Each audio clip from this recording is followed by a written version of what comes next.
Hi friends, എല്ലാവർക്കും സുഖമല്ലേ? അപ്പം ഞാൻ വീണ്ടും വേറൊരു വീഡിയോ ആയിട്ട് എത്തിയിട്ടുണ്ട്. അധികം വെറുപ്പിക്കുന്നില്ല, നമുക്ക് പെട്ടെന്ന് തന്നെ വീഡിയോയിലോട്ട് കിടക്കാം. പെട്ടെന്ന് ചെയ്തെടുക്കാൻ പറ്റിയൊരു ഏത്തയ്ക്ക സർബത്തിൻ്റെ റെസിപ്പിയാണ്.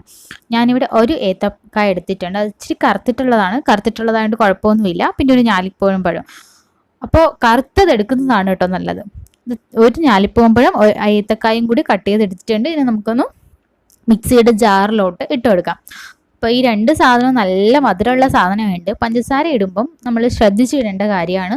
അപ്പം ഞാൻ അതിന് കൃത്യമായിട്ട് നിങ്ങൾക്കൊരു അളവ് പറയുന്നില്ല, അത് നിങ്ങളുടെ ഇഷ്ടമാണ്. ചിലർക്ക് മധുരം കൂടുതൽ ഇഷ്ടമായിരിക്കും, കുറച്ച് മധുരം ഇഷ്ടമുള്ളവരുണ്ടാവും. അപ്പം അതിനനുസരിച്ച് ഇടുക. ഞാനൊരു 5 ടീസ്പൂണോളം ഇടുന്നുണ്ട്. ഇനി ഇതിലേക്ക് ഒരു 2 ഐസ് ക്യൂബും കുറച്ച് വെള്ളവും ചേർത്തിട്ട് നല്ല സ്മൂത്തായിട്ട് ബ്ലെൻഡ് ചെയ്തെടുക്കുക. നല്ല പേസ്റ്റ് രൂപത്തിലായിട്ട് ബ്ലെൻഡ് ചെയ്തെടുക്കാം. അപ്പോൾ നമ്മൾ ഏലക്കയാണ് ഇടുന്നതെങ്കിൽ, ഫ്ലേവറിന് ഏലക്ക വേണമെന്നുണ്ടെങ്കിൽ ആദ്യമേ തന്നെ ഇടാം. ഞാൻ ഏലക്കപ്പൊടിയാണ് കേട്ടോ ഇടുന്നത്.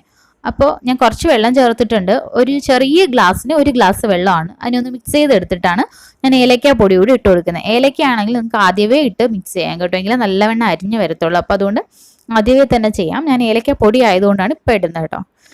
ഇതും കൂടി ഒന്ന് നന്നായിട്ട് ബ്ലെൻഡ് ചെയ്തെടുക്കാം. നമുക്ക് നമ്മുടെ ഫില്ലിങ്ങിനുള്ള ഫ്രൂട്ട്സ് എടുക്കാം. ഞാനൊരു മാംഗോയും ഒരു ഏത്തക്കായും 2 ഞാലിപ്പൂവൻ പഴമാണ് എടുത്തേക്കുന്നത്. ഏത്തക്കായ നമുക്ക് ഇങ്ങനെ 4ആയിട്ട് നടുവേ നിന്ന് 2ആയിട്ട് കയറി വീണ്ടും 2ആയിട്ട് കയറി അങ്ങനെ 4ആയിട്ട് കയറിയിട്ട് ചെറുതായിട്ട് കട്ട് ചെയ്ത് ഇടാം. ഏത്തക്കായും ഞാലിപ്പൂവൻ പഴവും നമ്മൾ ഒരു പാത്രത്തിൽ തന്നെ കട്ട് ചെയ്തെടുത്താൽ മതി കേട്ടോ. സെപ്പറേറ്റ് ആയിട്ട് കട്ട് ചെയ്തെടുക്കുകയോ വേണ്ട, ഒരു പാത്രത്തിൽ തന്നെ കട്ട് ചെയ്തെടുത്താൽ മതി. നമ്മുടെ ഞാലിപ്പൂവൻ പഴവും ഏത്തക്ക കട്ട് ചെയ്തതുപോലെ തന്നെ നമുക്ക് കട്ട് ചെയ്തെടുക്കാം. നെടുവേന്ന് കയറിയിട്ട് വീണ്ടും ഒന്നും കൂടി കീറി അങ്ങനെ ചെറുതായിട്ട് കട്ട് ചെയ്തെടുക്കുക. പിന്നെ മാങ്ങ ഞാൻ നേരത്തെ കാണിച്ചിരുന്ന ഒരു വീഡിയോയിൽ ഞാൻ എങ്ങനെയാണ് കട്ട് ചെയ്യുന്നതെന്ന്. അപ്പോൾ ആ രീതിക്കാണ് ഞാൻ കട്ട് ചെയ്തെടുക്കുന്നത്. അപ്പോൾ നമുക്ക് മുഴുവൻ മാങ്ങി കിട്ടും. അതുകൊണ്ടാണ് അങ്ങനെ തന്നെ ചെയ്യുന്നത് കേട്ടോ. അല്ലെങ്കിൽ തൊലിമേൽ പറ്റി ഒരുപാട് അങ്ങ് പോവും. അതുകൊണ്ടാണ് ഈ ഒരു രീതിക്ക് തന്നെ ഞാൻ ഫ്രൂട്ട്സ് എല്ലാം കട്ട് ചെയ്തെടുത്തിട്ടുണ്ട്. ഞാനിനി 1 ടീസ്പൂൺ കസ്കസ് വെള്ളത്തിൽ കുതിർത്ത് വെച്ചിട്ടുണ്ടായിരുന്നു, അതും കൂടി എടുത്തിട്ടുണ്ട്. കസ്കസൊക്കെ വെള്ളത്തിൽ കുതിർത്തെടുക്കാൻ എല്ലാവർക്കും അറിയായിരിക്കും, അതുകൊണ്ടാണ് ഞാൻ വീഡിയോയിൽ കാണിക്കാത്ത കേട്ടോ. ഒരുപാട് ബോറായി പോവുമല്ലോ ലെങ്ത് കൂടുമ്പോഴേക്കും. നമുക്ക് സെറ്റ് ചെയ്യാം. ഞാൻ ഗ്ലാസ്സിലേക്ക് 2 ഐസ് ക്യൂബ് ഇട്ട് കൊടുക്കുന്നുണ്ട്. അതിൻ്റെ മീതത്ത് നമ്മുടെ കസ്കസ് ഇട്ട് കൊടുക്കുക. ഞാൻ 2 ടീസ്പൂൺ കസ്കസ് ഇട്ട് കൊടുക്കുന്നുണ്ട്. പിന്നെ കസ്കസ് ഓപ്ഷണലാണ്, കയ്യിലുള്ളവർ ഇട്ടാൽ മതി. പിന്നെ ഇതിന് വേണ്ടിയിട്ട് പോയി വാങ്ങുമൊന്നും വേണ്ട കേട്ടോ. പിന്നെ കുറച്ച് മാങ്ങ, പിന്നെ നമ്മുടെ ഏത്തക്കായും ഞാലിപ്പൂവൻ പഴവും കൂടി മിക്സ് ചെയ്ത് വെച്ചേക്കുന്ന ആ ഒരു കൂട്ടും കൂടി ഇട്ട് കൊടുക്കാം. അപ്പോൾ കസ്കസ് ഇട്ടാൽ നല്ല ടേസ്റ്റാണ്. അടുത്തുള്ള മാർജിൻ ഫ്രീ ഷോപ്പിലൊക്കെ കിട്ടുന്നതാണല്ലോ. അപ്പം പറ്റുന്നുള്ളവർ വാങ്ങുക, ഇല്ലാത്തവർ അയ്യോ ഇതില്ലല്ലോ എന്നുള്ള ടെൻഷനൊന്നും വേണ്ട. അതില്ലെങ്കിൽ ഒരു പ്രശ്നമില്ല കേട്ടോ.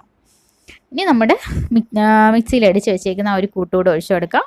അതിൻ്റെ മീതത്ത് കുറച്ച് കസ്കസും കൂടി ഇട്ട് ഞാൻ എടുക്കുന്നുണ്ട്.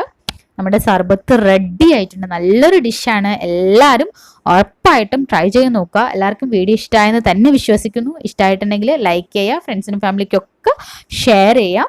കൂടാതെ തന്നെ എപ്പോഴും പറയുന്നത് മാതിരി തന്നെ സബ്സ്ക്രൈബ് ചെയ്യുക. അത് സ്കിപ്പ് ചെയ്ത് കേട്ടോ. സബ്സ്ക്രൈബ് ചെയ്തിട്ട് മാത്രമേ ഞാൻ ഇടുന്ന വീഡിയോസ് നിങ്ങൾക്ക് കറക്റ്റായിട്ട് കിട്ടത്തുള്ളൂ, ഇല്ലെങ്കിൽ കിട്ടത്തില്ല. പിന്നെ ട്രൈ ചെയ്ത് കഴിഞ്ഞിട്ട് നിങ്ങൾ ഉറപ്പായിട്ടും കമൻറ്റ് ബോക്സിൽ ഫീഡ്ബാക്ക്സ് ഇടാൻ മറക്കരുത്. അത് മസ്റ്റായിട്ട് ചെയ്യണം കേട്ടോ.